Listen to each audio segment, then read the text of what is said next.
You just got to treat people like people, okay? That's my point. My point is communism.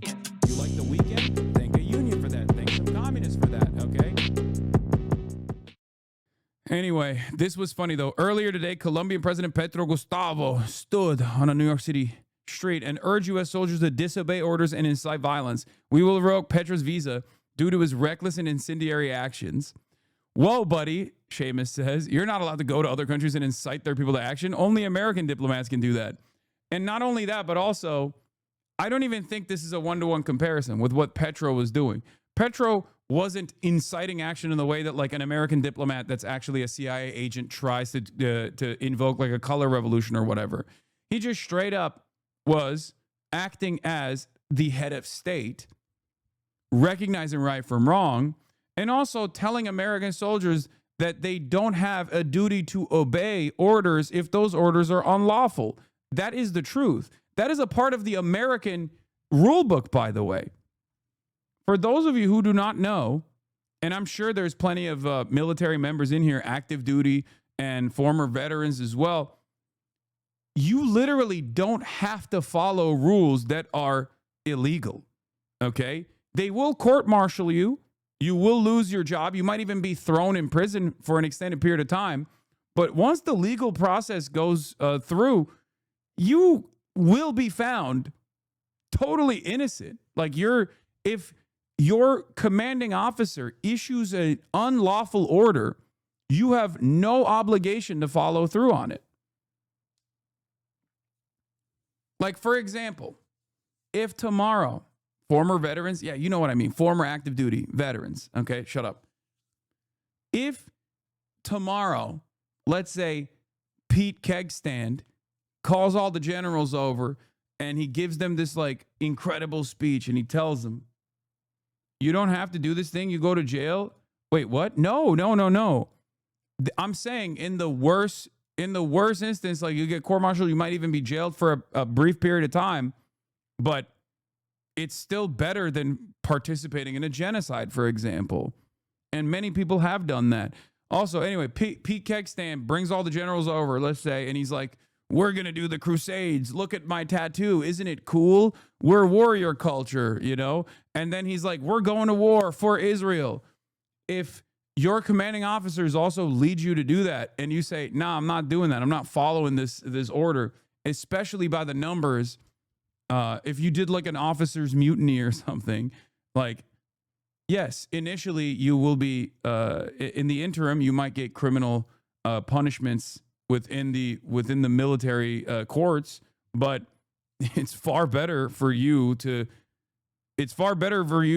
disobey in advance than to participate in a fucking genocide. It's morally right, and history will absolve you. History will vindicate you. 100%. Yeah, and also there is at least some semblance of fairness in the legal structure that exists. Otherwise, it wouldn't be in the fucking rules, you know? Yeah. Military oath is to obey all lawful orders. Disobedience of illegal orders are a part of that oath. Okay?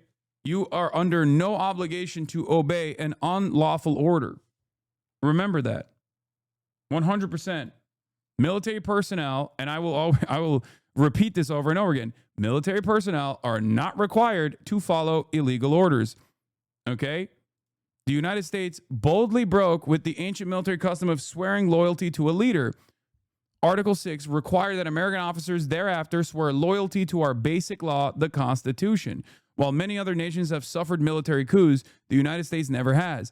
Our American Code of Military Obedience requires that, should orders in the law ever conflict, our officers must obey the law. Many other nations have adopted our principle of loyalty to the basic law. What makes an order illegal? I don't know. Go kill these like children prisoners of war. That is an unlawful order. You are under no obligation to follow said order. That's it. That's a huge thing in the U.S. military, by the way. I mean, you'll still get punished for it in the interim, but it won't be permanent. Just something to remember. Something to remember for many of you. And before people say easier said than done, dog, you're already in the fucking military. What do you mean? Your life is already dog shit. Okay, you get thrown in the fucking brig for like a couple weeks maximum, okay? Unless they execute you, no, that's not how this works. The fuck? Oh no, dude. Like, yeah, there is a due process as it stands, okay? I'm saying worst case scenario, it's still better than mutilating children. The point is, when you're in the military, you already exhibit a level of courage, right? You signed on to do battle. You signed on and you signed up to potentially get shot at, okay? So you already have like a pre-existing level of courage built in to the structure of the military that you have to basically abide by, in which case it should be a much easier decision to just be like, at worst, I fucking go to prison for a little bit. What you saying? The U.S. military won't execute disobedient people? Just don't go to the fucking military, Unc? Dog, that's my first position, first and foremost. I'm just simply speaking to the people that are already in. I feel like that's pretty clear, don't you think? This has never been and never will be one of those leftist communities that says automatically, if you're active duty, if you're in the military, fuck you. This is a troop exploder stream, that type of shit. Like, I don't do that. I've never done that, and I will never do that. I think it's probably outside of like automatically shitting on religion. I would say that's the second dumbest way to organize. Okay? There's two things that I think leftist groups do with regular frequency that is not only incredibly off-putting, but is also really bad for bringing larger numbers to a cause. And it is, one, like, I shit on the actions of the military. Of course, I'm an anti-imperialist. But having said that, I don't immediately assume that just because someone's a veteran, they're a dog shit, war criminal, monster, whatever. And I think leftists should not do that either. Especially because, dude, you have to, no matter what happens, you have to understand, especially if you are already in the United States of America, like, our starting position is endlessly hypocritical, endlessly fortunate, as opposed to someone in the fucking global South. And therefore, especially when you got a dude who's like from a poor family or whatever, because I've met so many fucking veterans who have radical politics now, radical leftist politics, who are anti-war veterans, who have seen it in action, who have participated in these acts of violence, who are destroyed by it, and then realize that this was all for naught, and spend every waking moment fighting against that to ensure others don't fall into the same trap. But our starting position is already so fortunate that, like, it's a little bit hypocritical for us to automatically go, well, I didn't have to go. You know, I didn't ever feel the need, or I didn't actually get duped or something, so I'm better than you. I'm morally better than you. As long as someone's current opinions are in the correct direction, as long as someone is leading with empathy first politics, and they are trying to offer some kind of restitution for what they've done in the past, then it's, you know, I don't have a problem with that. Vincente, thank you for the 5 get the subs. Especially because you are quite literally fucking, you don't, listen, you're literally dropping a massive, massive opportunity when you do that, okay? Like, other veterans in this community will probably agree with this, but, like, think about it. A bunch of dumb fuck dickheads from, like, Iowa that have never thought about anything, that have never had any sort of organizational structure in their lives, all of a sudden are due to the poverty draft or due to one reason or another, finding themselves in this like massive fucking jobs program. And in the aftermath of like all of the like the basic training and the actions that they engage in, especially if they go on tour, if they're active duty, they come back and they're like, this shit sucks. That's an opportunity ripe for radicalization in the appropriate direction, as opposed to just being like, you're a war criminal, fuck you. You know? In any case, it doesn't matter. Many of the people are just on the logistics sides anyway. It's just like a fucking massive jobs program. I wish that it was a jobs program that focused on building bridges and shit instead of just, you know, murdering children. But regardless, when a lot of people are in this system, it opens their eyes up to said reality. What motivated? Here, yeah, this is the type of shit I'm talking about. I just don't think it's like a smart strategic decision to automatically oppose people. But that's just not who I am anyway. Like when I see someone from Israel, I don't immediately assume that they're going to be like super invested, hyper Zionist. I just don't. Until people show you who they are, don't make any assumptions. That's the appropriate thing to do. You to enlist? Poverty. I joined the Army because of poverty. You know, the number one recruitment tool of the United States military is to go to... Have you not seen the polls? I have. It still doesn't matter. It still doesn't matter.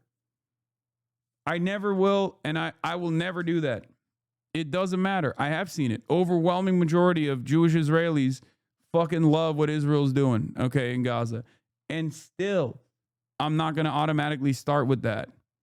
Okay? I'm not going to automatically start with that assumption. Obviously, you can very quickly fucking figure it out. Yeah, remember what Norm said about his parents? Not the same, of course, but about Germans? Yeah, I know. Except even in that conversation, Norm Finkelstein understands that like it's kind of fucked up that his parents feel that way. It's more so an understanding of what they've gone through. You do realize that, right? Because in that story that he describes, he's talking about a German friend of his that he is bringing home to his parents. Like, the point is, it's still not the best idea to automatically assume that that someone that you're talking to, even from an in-group that's like overwhelmingly in favor of this like incredibly fucked up thing, you shouldn't have your starting position be this assumption. And there are obviously going to be instances where that leads to that unwinds and leads to failure down the line. I mean, come on, you know that. I'm just giving you my perspective. You can tell me that you can sit here and explain to me how combative you are to every single person, but I think it's important not to be that way, especially because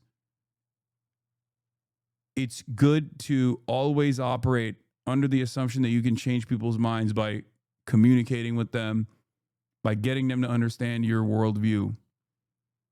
And that's how you bring more reliable allies on your side. Impoverished areas and offer things that America doesn't offer you, like healthcare, housing, income, stability. We offer our soldiers socialism to go abroad and defend capitalism. And I was too poor to say no. I was in the Army from 2001 to 2014, served in Iraq and Afghanistan, both theaters. I got out of the military 7 years short of a 20-year career, and that doesn't happen that much.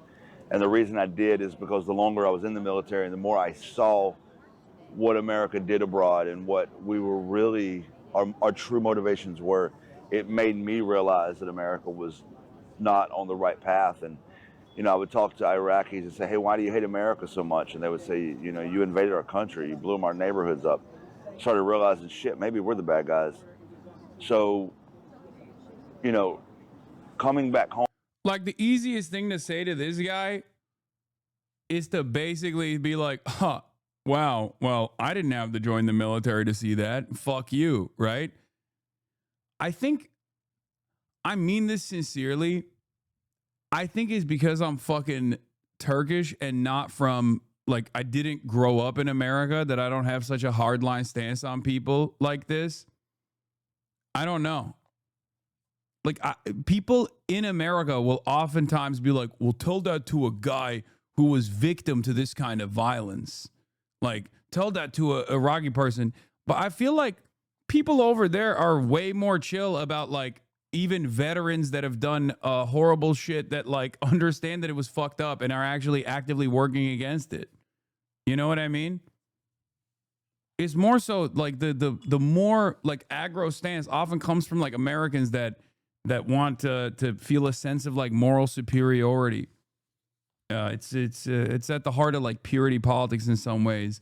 It masquerades as like an act of self-defense and solidarity, but the thing is, if you're American and haven't joined the military, you're still profiting off the military actions and still complicit. I mean, that's irrelevant. That's not even the point I'm making. The point I'm making is, yeah, people do fucked up shit. You have to focus on rehabilitation. You have to always, as your first principle, you have to believe that people have the capacity to change and learn from their actions and demonstrate the capacity to change. You have to give them the space to be able to do so. And it certainly requires a level of acceptance that I think a lot of Americans just don't have. They're so draconian. Cancel culture is a part of it. Purity politics is a part of it. And it also even extends all the way to our criminal justice system. Like, as someone who believes in criminal justice reform, I'm firmly committed to this cause that people, no matter how heinous their crimes may be, especially if they're a product of the system that they were born into, that they have the capacity to change. That's it. Getting off the Kool-Aid and realizing what my country really is, which is a place where white supremacy has never been held accountable. White supremacy is the root of this whole thing, and it's never been held accountable. There's never been a time where we corrected the wrongs of white supremacy. And so we're taught from a young age to put our hand over our heart and declare our allegiance to a flag, but that flag never declares its allegiance back. In a relationship where love is only sent one way, that's toxic. If my own child was in a relationship and they loved their significant other, but their significant other ignored them, wouldn't provide them housing, wouldn't take them to the hospital when they were sick, wouldn't feed them when they were hungry, wouldn't let them in when they were cold, then I would tell my child to get the hell out of this toxic relationship. But yet here in America, we're told to stay in that relationship because that's patriotism. Patriotism is demanding better of your country. And where we're at now is where America was always heading because we chose not to hold white supremacy to account and because we chose not to provide the most basic needs of a society. Iraqi Wizard says, I've spoken to soldiers when I was young. Most literally said they regret their choice or how they felt bad that America is invading. I always found it odd how honest some of them were. Yeah, dude. I mean, obviously, you're still the primary victim in that situation because that motherfucker's there and he's got a gun. You know what I mean? And he can kill you and get away with it. So obviously, it's ridiculous. But yeah. Check logs. Good story about meeting an Israeli. I was out flying from Palestine. An Israeli showed up and told me he was Israeli, and I immediately thought I'd get abused by him. And we proceeded to have a convo about how fucked up the IDF does, and he regrets what he did. I tried to get him into activism. He wasn't really up for it, but I'm glad that I gave him a chance.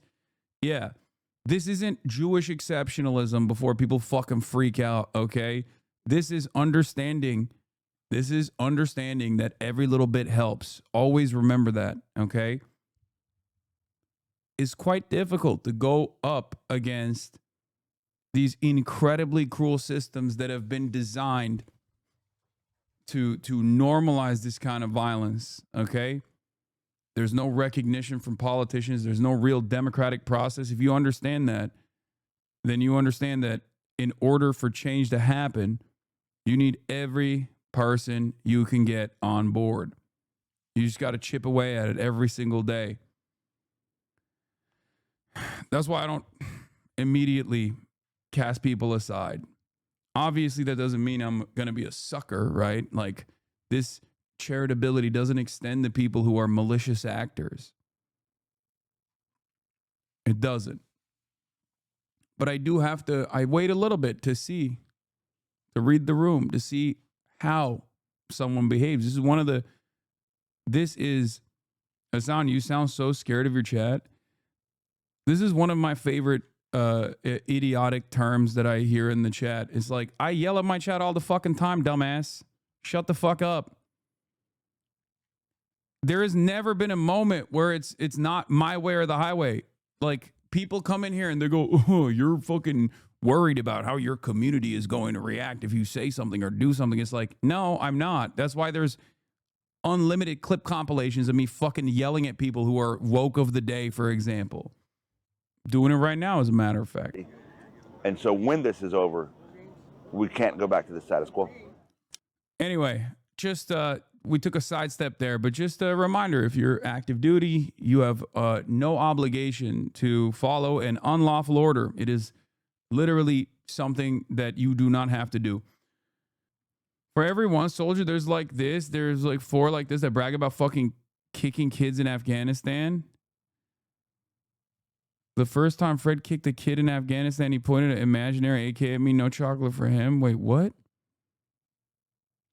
Yeah, bro, there's fucking psychos. Remember, dude, chatter, remember, this is the American military we're speaking of, okay? Which means it's going to be very diverse, and it is going to have a multitude of different opinions, okay, within each person who's serving. And there's gonna be some fucking freaks, dude. Of course. I never said that there aren't motherfucking freaks. Yeah, there's degrees to this shit. That's why I don't have a issue shitting on veterans, okay? This is something I talk about all the time. On the one hand, like I said, I don't automatically assume that just because someone's a veteran that they're like a fucking war criminal, monstrous piece of shit and their worldview is awful or whatever. But I also don't do the opposite either. Because on the opposite end of the spectrum, you got those who just do that like aesthetic posturing where it's like, thank you for your service, sir. Thank you for defending my free speech. Like, I don't do any of that shit either. Okay? I don't do any of that shit either. You know this. I mean, there's one veteran with an eye patch that I talked big shit about, if you recall, in a very famous incident that got me in a lot of trouble at the time, okay? Calm down. You just got to treat people like people, okay? That's my point. My point is, no, not Big Boss, not my goat, not Iroquois Pliskin, Big Boss, Snake. I'm talking about the loser with the eye patch. I would never talk shit on Big Boss. Okay? Hasan, I was a Trump-supporting idiot, and I checked out your content out of pure curiosity, and now I'm the loudest Marxist-Leninist of my family. Thanks, King. Hell yeah. Did you see Theo Von say Free Palestine? Theo Von's been saying Free Palestine, bro. I was born in Israel. I served in the army, and only a few months before 7/10, I started watching your stream. It was only thanks to you I changed my mind and became an anti-Zionist. See, there you go. Anyway.